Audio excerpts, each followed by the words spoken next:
नमस्कार। इतिहास के ऑनलाइन क्लासेस में आपका एक बार फिर से स्वागत है। हम पढ़ रहे हैं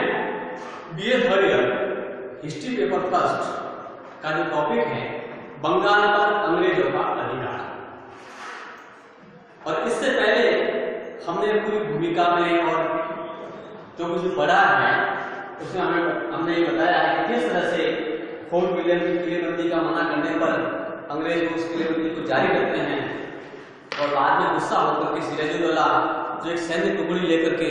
कलकत्ता पर आक्रमण कर देते हैं और उस आक्रमण में अंग्रेज पराजित होते हैं और कलकत्ता पर सिराजुद्दौला का अधिकार हो जाता है। और उसका एक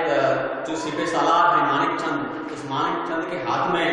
वो जो है कलकत्ता का अधिकार दे करके उसको सौंप करके वापस स्वयं जो है वो सिराजुद्दौला मुर्शिदाबाद बंगाल की जो राजधानी वहां पर आ जाता है। और उसी के साथ हमने पिछले वीडियो में ये पढ़ा था कि वहां पर एक घटना घटित होती है जो घटना एक तरह से यूं कहे कि अंग्रेजों ने अपने इतिहास लेखन में बताई है, वो है कालकोठरी की घटना। उस कालकोठरी की घटना में ये बताया गया है कि किस तरह से जब कलकत्ता पर अंग्रेज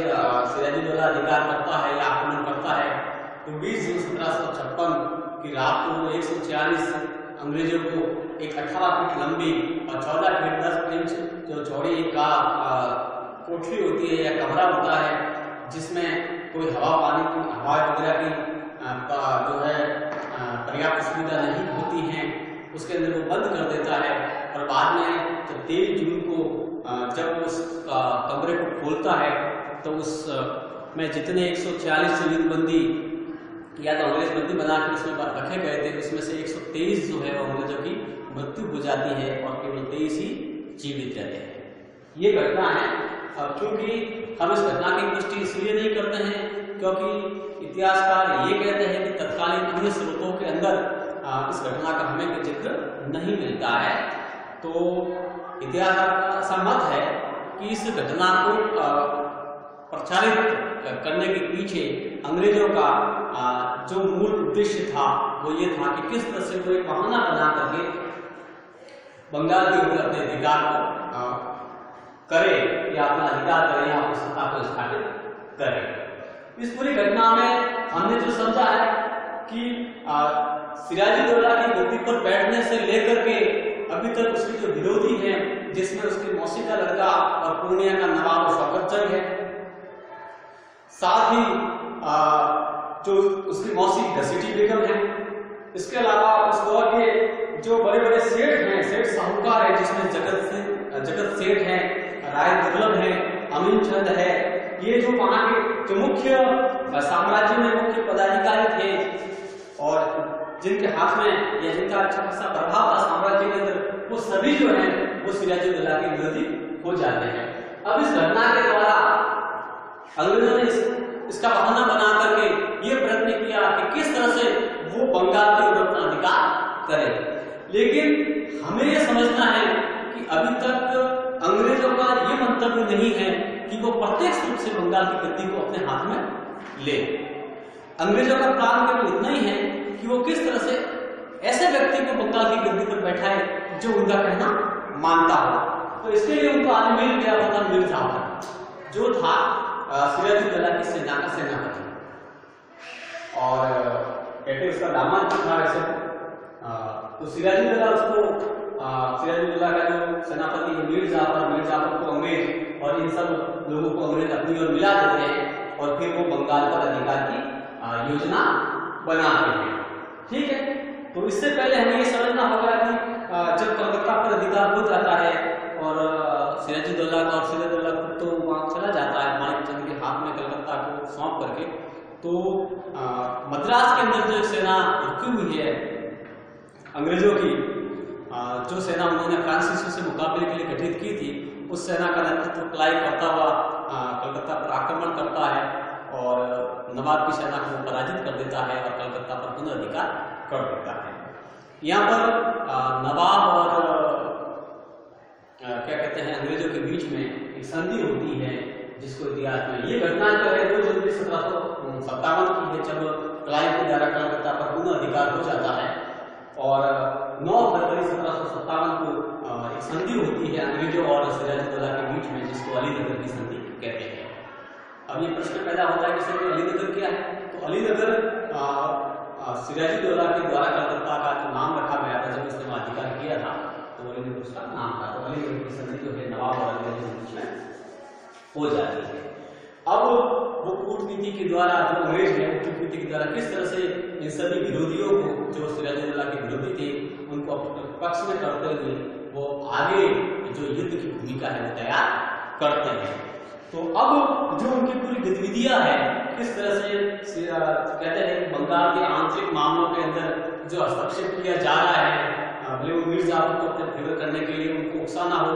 या अपने जगत साहूकार जगत सेठ है उसको उकसाना हो, घसीटी बेगम को उकसाना हो, पूर्णिया के नवाब शौकत जंग को उकसाना हो, या राय दुर्लभ को उकसाना हो, ये जितने भी हैं इनको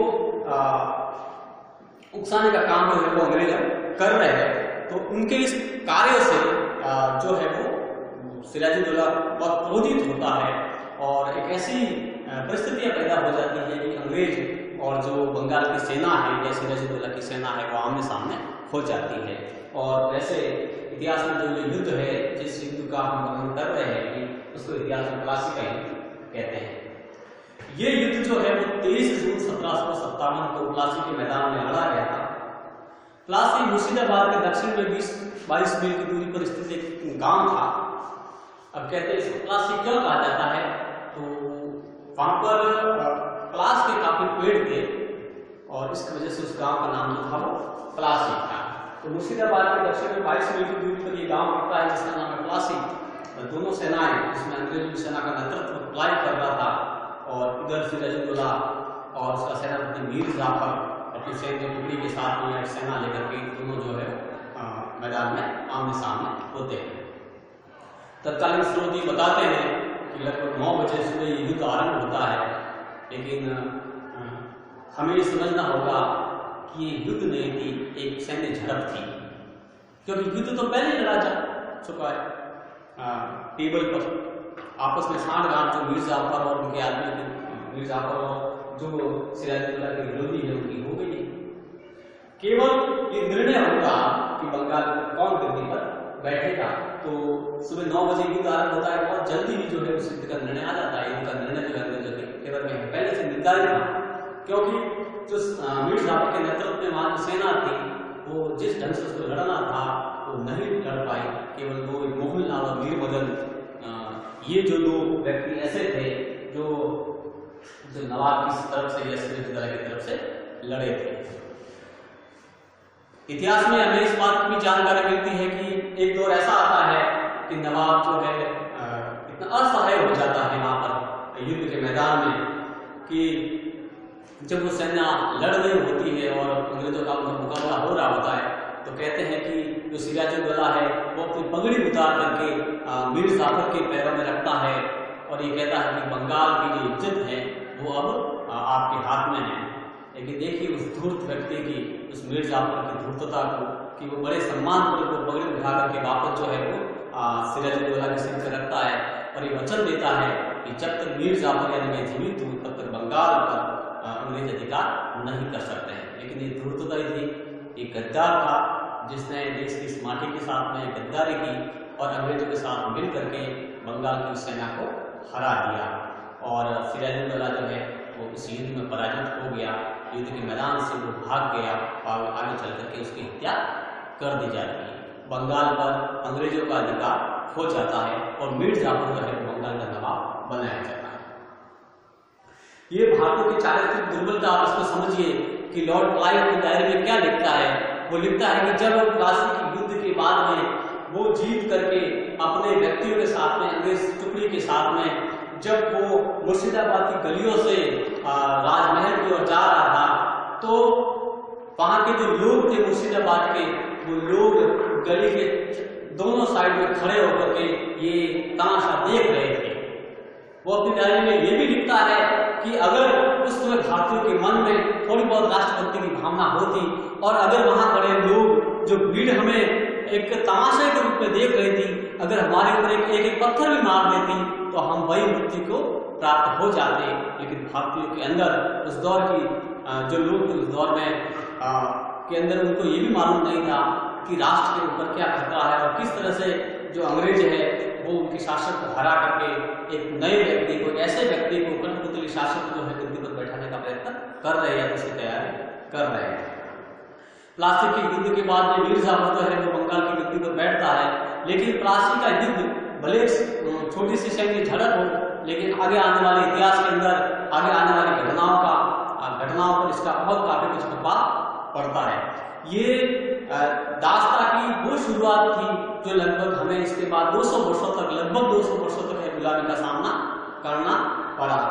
युद्ध के पहले जो शर्तें तय हुई थी, शर्तों की तय के अनुसार अंग्रेजों को निर्बाध रूप से पूरे बंगाल में व्यापार करने की और अपनी मनमानी करने की खुली छूट जो है वो मीर जाफर की तरफ से दे दी गई। साथ में युद्ध को हर्जाने के रूप में एक भारी रकम जो है वो अंग्रेज अधिकारियों और कर्मचारियों को दी गई। तो इस तरह से हम देखते हैं कि बंगाल पर अंग्रेजों का अधिकार है वो हो जाता है और प्लासी का युद्ध जो है वो इतिहास के अंदर आगे आने वाली घटनाओं के लिए हमें ज्यादा याद किया जाता है। ठीक है, तो अब ये जो आज हमने प्लासी का युद्ध पढ़ा है 2357 वाला युद्ध, आगे आने वाले वीडियो के अंदर हम बक्सर के युद्ध के बारे में वर्णन करेंगे कि जो कमी प्लासी के युद्ध में रह गई थी वो कमी बक्सर के युद्ध में किस तरह से पूरी होती है और एक तरह से बंगाल पर पूर्ण रूप से किस तरह से अंग्रेजों का अधिकार होता है। तब तक नमस्कार।